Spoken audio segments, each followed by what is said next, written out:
Assalamualaikum guys, karena banyak yang nanya di video aku, Kak, kapan sih buat resep puding es doger?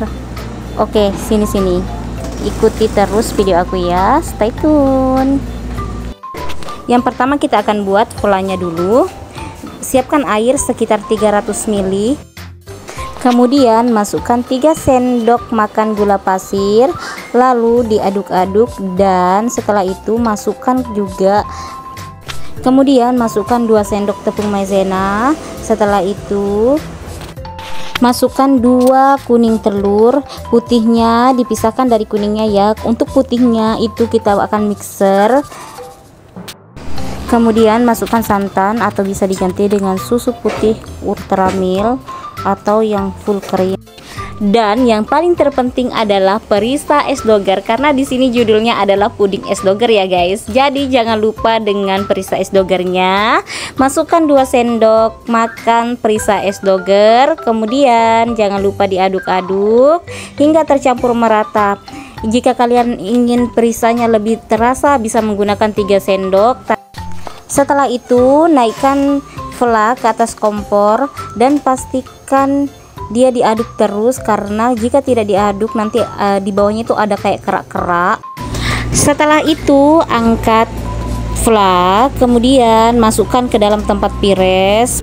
Untuk resep flaknya bisa jadi 2 wadah ya. Kemudian setelah itu tadi putih dan kuningnya sudah dipisah. Untuk putihnya saya akan mixer di sini. Jangan lupa mixer dengan kecepatan tinggi. Kemudian masukkan vanila. Wajib menggunakan vanila yang cair karena dia itu aromanya itu lebih harum untuk menghilangkan bau amis dari si putih telur.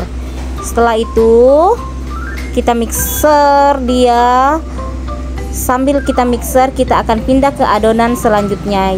Untuk adonan kedua, tadi kita bikin adonan flak, sekarang kita bikin adonan untuk agar-agarnya. Di sini saya menggunakan 500 ml air. Kemudian saya menggunakan santan. Tadi saya menggunakan susu, tapi kali ini saya akan menggunakan santan untuk agar-agarnya.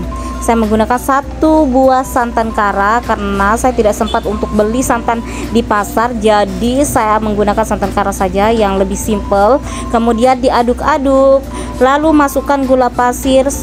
Masukkan 7 sendok gula pasir, kemudian masukkan 2 bungkus agar-agar walet yang warna putih. Setelah itu aduk hingga merata. Kemudian naikkan adonan kedua ke atas kompor dan masak hingga mendidih. Jangan lupa diaduk-aduk ya guys, untuk memastikan juga dia tidak akan gosong. Setelah itu kita akan cek tadi hasil mixeran kita, apakah dia sudah mengembang atau belum. Setelah itu kita akan kembali ke adonan kedua.